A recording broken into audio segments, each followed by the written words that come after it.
Brad Underwood is not messing around with next year's basketball schedule. Let's take a look at the schedule game by game and figure out which ones we're most excited for. Locked on Illini, let's go.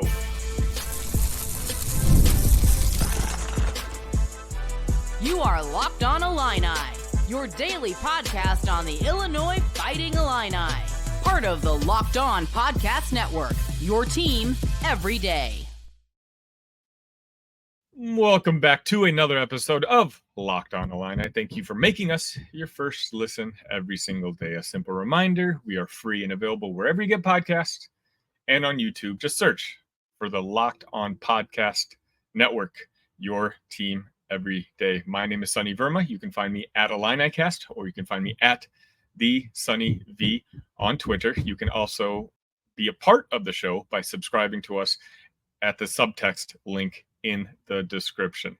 If you want to help this channel grow, it costs you nothing. All you need to do is hit that like button, hit that subscribe button, and share this with your Illini friends. We're just past 700 subscribers, which is incredible because this channel is only about 6.5 weeks old, but that's all attributed to you guys. So thank you so much. I am humbled that you guys join me every single morning. Today's topics are going to be fun to talk about. Obviously, it's the off-season mode, and there was a lot of discussion by a post, I believe, by the Champagne Room, which is a great media publication if you're into Illini sports, where they kind of just listed the 5 big out-of-conference games that the Illini basketball team was going to be playing this season. And a lot of you just commented and, ranked which games you guys were most excited for. And I kind of decided, hey, why don't I do the same? I certainly want to hear your thoughts. This, I feel like, is a very fluid topic. Everyone might have their own rankings, their own lists for their own personal reasons. So I think this could be a good topic of discussion in the chat. So definitely let me know what you think. The 5 games I'm keying on is going to be Thanksgiving Day against Arkansas and John Calipari.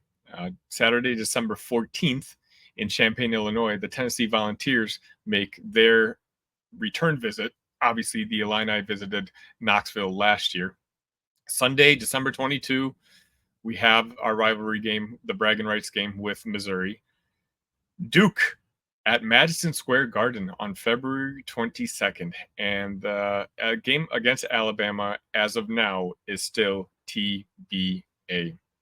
If I'm to rank these in order of least excited to excited, I think I'm going to start off with Tennessee at the bottom of this list. And that's, again, a game that we play Saturday, December 14th. That kind of tells you how strong of a schedule that we have a very successful basketball program like the Tennessee Volunteers coming into Champaign, and they're ranked number 5 for me personally in my level of excitement. Nothing wrong with Tennessee. It's just one of those games that now that Dalton Connect is not there, I don't know if the star power is necessarily there for me to get as excited about them as some of the other teams. I haven't really had time to take a look at who's coming back for the Volunteers, so I don't know what kind of team they're expecting to be next season. But as of now, and again, this is more compliments to what the rest of the teams look like, I'm going to put them at the bottom of this list. At number 4, again, I can't believe I'm saying this, but the answer is probably the bragging rights game, the rivalry game against Missouri. Normally, this is one of the 3 games I'm looking most forward to every season, just because of the rivalry. And, for whatever reason, despite being the better team and the better program, Brad Underwood has kind of struggled with Missouri. But right now, I genuinely think that he's got our basketball team at a level that we should beat the brakes off of Missouri. We're just a better team than them. We're a better program than them. And anytime we lay a whopping on the Tigers, it puts me in a very good mood. So I'm going to put them at number 4. Number 3 now gets interesting because I think these 3 teams, Arkansas, Duke, and Alabama, are clearly the top 3 on this list. Number 3, I'm actually going to put Alabama. And again, the date on that game is to be undecided. Alabama is going to be one of the best teams in the country next year. There's no ifs, ands, or buts about it. I believe they're top 5 in basically every preseason ranking that you take a look at, and deservedly so. Nate Oates is doing an absolutely fantastic job, both on the court with basketball success, but also success in the recruiting angle. He plays a fun style of basketball, and I would not be surprised if Alabama ends up making not just the Final Four, but has the capability of winning the national championship next year. Now, why do I put them third? Well, because I don't know if Illinois necessarily is going to be ready to challenge at that level yet. Now, I've said that before, but everydayer Bill Holly in the comment section yesterday made a point that's slowly starting to sway me, that the team next season might actually have a higher ceiling than I'm giving it credit for. And so my opinion might change at some point. But right now, I just think Alabama is arguably the best team in the country next year. I think Illinois is probably a top 15 to 20 team in the country. So I think in a matter of competitiveness, it's going to be a game which Alabama will probably win. And for that reason, I'm putting them at number 3. We got 2 left. We got Duke and we got Arkansas. Number 2, I'm going to put Arkansas. And obviously, I just think there's so many storylines here that's going to be fun to kind of keep tabs on. Obviously, the game's supposed to be played on Thanksgiving Day. I believe it's the same day as the Chicago Bears game, which will be fun for us Illini Chicago Bear combo fans. First up, we have John Calipari, of course, now taking the job at Arkansas. This game was going to be played in Kansas City, Missouri, though, so this is going to be a neutral site game. We have the backstory with Orlando Antigua and Calipari going at it. Arkansas and Illinois moving forward are going to compete for a lot of the same recruits. We know Arkansas has an open book when it comes to NIL. Calipari and Antigua, despite not working together anymore, still remain close. Brad Underwood has shown that he's going to be very aggressive moving forward when it comes to the transfer portal and trying to lock in a guy if he thinks he's going to be the best fit for next year's team. So Arkansas, Illinois, I think we're going to be butting heads a lot, not just on the basketball court, but even more so a lot in the future off the basketball court. So I'm going to put them as number 2. And number 1, when you think Duke, when you think Madison Square Garden, how does it get any bigger than that? You're going to have one of the most heralded freshmen in a very long time in Cooper Flagg, who we're going to be able to see up close. The game is going to be played in February. And again, if you follow my progression of how I think the team is going to fare next year, I think by February, we can be a very good basketball team. And that game against Duke is a game that we are capable of winning. If not, we might even be favored. Again, I'm not familiar with who Duke is returning, but of course they always have that outstanding recruiting class. So it's never really a matter of talent when it comes to the Blue Devils. But, a game at Madison Square Garden, if Illinois is continuing on the trajectory that I think they will be on, Duke is Duke. This game will be on TV under the big lights of Madison Square Garden. I think all eyes of even the casual college basketball fan will be on this game. And it's certainly, in my opinion, the number 1 game I'm most looking forward to next season.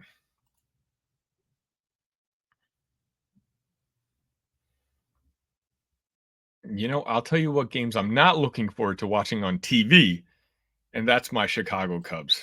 Again, since May started, we've just been in a free-for-all spiral downwards to last place in the division, and it's been rough. But that doesn't mean I wouldn't want to go to Wrigley Field and watch a game. And should I ever decide to do that, I know that Gametime is an authorized ticket marketplace of Major League Baseball, which makes getting tickets faster and easier. Prices on the Gametime app actually go down the closer it gets to the first pitch. With killer last-minute deals, all-in prices, views from your seat, and their lowest price guarantee, Gametime takes the guesswork out of buying MLB tickets. Download the Gametime app, create an account, and use code LOCKEDONCollege for $20 off your first purchase. Terms apply. Again, create an account and redeem code LOCKEDONCollege for $20 off. Download Gametime today. Last-minute tickets, lowest price guaranteed.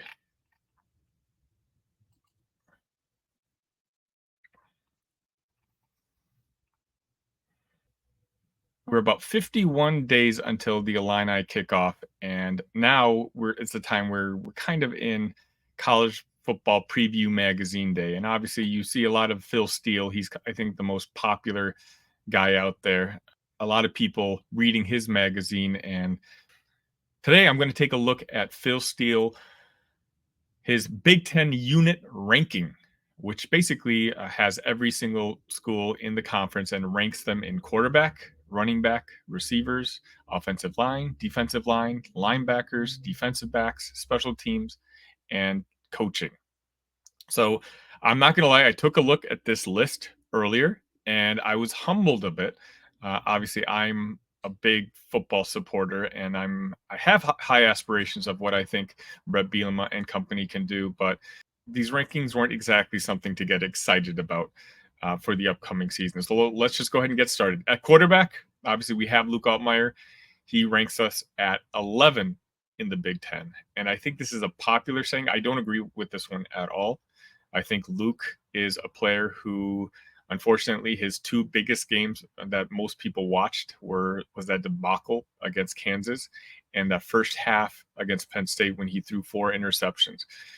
There's that national narrative out there with John Paddock finishing the last couple seasons that Luke Altmaier lost his job to John Paddock. And I still insist that I don't think he did. I think John Paddock just simply won the job and that there was a lot of quarterbacks that John would have started over in those last couple of games. So I think 11 is very low. I think Luke is a top 6-7 quarterback in the conference. I think he has one of the best numbers of all returning quarterbacks in the Big Ten. And so I do think that Phil Steele went a little low at the cornerback position. At the running back room, this was our second highest unit ranked, and I think this is deserved. We're ranked at number 9. And I think we're ranked number 9. 9 seems a little low for me, but I just think it's because of lack of proven talent. We've got the offensive line this year, which we'll get to. We know there's a lot of talent in that running back room. Brett and company, that's one of the positions that they've done a pretty good job recruiting. There's a lot of talent. Obviously, there's just not much, for sure, firepower coming back outside maybe Josh McCray. Caden had a good stretch of games last year, but he got hurt and he missed the last few games, as did pretty much the entire locker room. So there's a lot of green in there and maybe a lot of let's see you prove it on the field. At wide receivers, this was a bit humbling. We were tied for last, 17. Now, Phil Steele is obviously a physical publication. So my guess is that this is before the Zachary Franklin edition. Now, should it have been 17 before Zachary joined us? Probably. I've made my thoughts clear before that while I like Pat Bryant, I do understand the hesitation of anointing him as a number 1 wide receiver. Malik Elzy, a guy with high potential and someone that Illini fans have been excited for a couple of years now. He hasn't shown necessarily all that much on the field either. So it's another one of those where, the guys have to prove it on the field itself.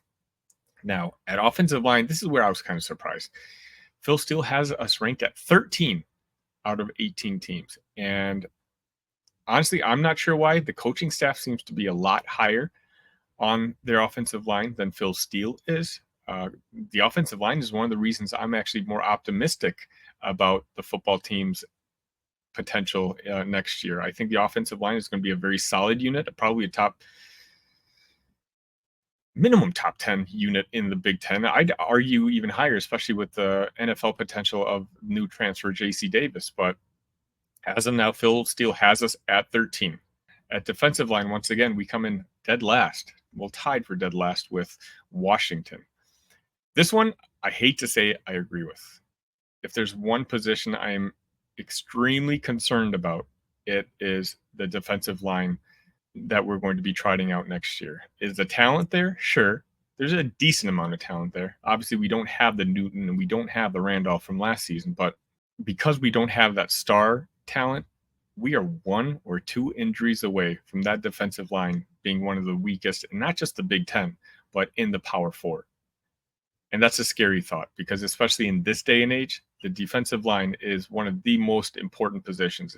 You just need to get pressure on that quarterback. And so if the defensive line shows up and it's a top 12, top 10 unit in the conference next year, I think Illinois is easily a bowl team. But if they're not, and they don't, and they just play to what is expected of them, I think that's when I start getting sweaty about whether we hit the over 5.5 wins for the season or not. Linebackers, we are number 14. Again, it's tough seeing. I actually think we have a pretty decent linebacking room when it comes to the talent that we have in there. We have a couple of future guys who I think can play in the NFL. But again, I don't know if this is my bias as being an Illini fan or Phil Steele just not giving credit to the talent that's in that room right now. Defensive backs, we are ranked 12, which I find interesting. I think I trust our linebackers more than I do our defensive backs. That's the position that is probably second for me when it comes to my level of concern. Obviously, Terrence Brooks will help, but who else is going to step up? Is Matthew Bailey going to stay healthy? If Matthew Bailey stays healthy and Terrence Brooks kind of lives up to how he's played the last couple of years for the Texas Longhorns, I think we might be okay back there. Special teams, we finished 15th. I'm not going to spend too much time talking about that. Coaching, I'd like to see this. Coaching, we finished at 5th out of all 18 teams in the Big Ten. And that kind of confirms what I've long felt, that Brett is the guy to lead the Illinois program into the next era of college football.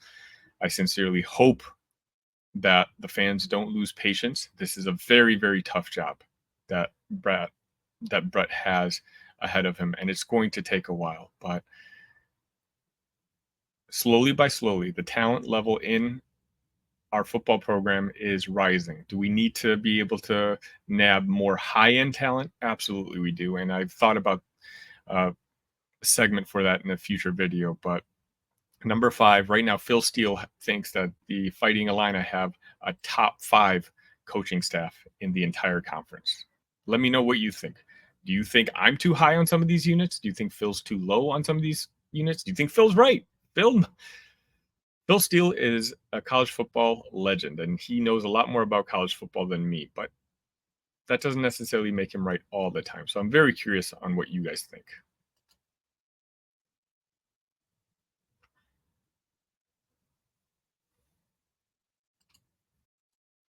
Are you watching Fox Sports or ESPN on your TV all day? Have to turn down the volume with all that shouting? Make the switch to Locked On Sports Today, a free 24/7 sports streaming channel programmed for you every day to bring you the biggest stories without all the screaming. Locked On Sports Today brings you can't-miss analysis, opinions, and news streaming 24/7 on YouTube or the free Amazon Fire TV channels app. Part of the Locked On Podcast Network. Your team every day. Thank you all so much for hanging on to the last segment of today's episode. Again, those of you watching this long, I consider you guys my everydayers, and I sincerely appreciate it. We launched a new program yesterday in the SUBTEXT community called Locked On Illini Insiders. I've already had a couple of you reach out to me, and we've been kind of communicating back and forth with some ideas for future episodes, and I sincerely appreciate it. Thank you so much. It's a free trial, 14 days. It doesn't cost you a thing. If you realize it's not for you, that's completely okay. There's no obligation. I think beyond that, it's like $4.99, which is less than a cup of coffee. You're talking about, a couple cents a day just to kind of continue supporting daily content out there and what I'm trying to do for you guys. I know it's Tuesday today, and so you were probably expecting Big Ten Ted to join me, but we just couldn't make our schedules align for this particular episode. But hopefully I'll have Ted on at some point this week to talk about the next Big Ten topic. I wanted to wrap up today just kind of talking about some random news and notes that I didn't really get to address over the past few days. Andres Feliz, one of my favorite all-time Illini, signed a contract with Real Madrid, which is one of the best teams in the world outside the NBA. And it's just been so much fun watching him continue to climb the ladder of professional basketball. He never got a lot of publicity for what he did here at Illinois, and I truly hope that he's able to come back to Champaign one day and get the recognition that he absolutely deserves. We're going to have an episode this week with some Minnesota Timberwolves insiders, talking about the role Terrence Shannon is going to be playing for their team. I believe the Summer League schedule has come out, and I think their first game is July 12th. Don't hold me to that. I'm basing that off of memory. So if you miss having Terrence Shannon in your life, you'll be able to watch those Summer League games. Speaking of Summer League, Marcus Damask will be suiting up with the Chicago Bulls on their Summer League team. So that's something I will be certainly watching closely as well. Malcolm Hill will be playing for the Pelicans in Summer League. Quincy Guerrier was signed by the Toronto Raptors and be playing for their Summer League team. And I wanted to wrap it up talking about Georgie. Georgie is going to be playing for the Indiana Pacers in Summer League. It's nice to see him getting a chance to play at the highest level. He was also a player who, especially his freshman year, was just an absolute joy to watch, and one of the first real big recruiting wins for Brad Underwood. Not in the sense that he was a highly rated star, but in fact, the complete opposite. He was a nobody, and a lot of Illini fans were wondering who this kid was. Brad saw tape of him, he liked him, and you kind of see that he was validated with that superb freshman season that Georgie had. That just about wraps it up for today's episode of Locked On Illini. Thank you all so much for following along with me. Again, if you want to say hello, you can find me at IlliniCast or at TheSunnyB on Twitter. Feel free to join the SUBTEXT community. The link will be in the description. If you want to support this channel for absolutely free, just hit that like button, hit that subscribe button. I sincerely appreciate that, and I appreciate you guys. It's the off season, so obviously coming up with topics to talk about is a little bit more work. So if there's something in particular you want to see, let me know. This is your show. This is not just my show. Having said that, just remember, we're the only source for daily Illini video content. And so we will see you tomorrow. ILL. Love you guys.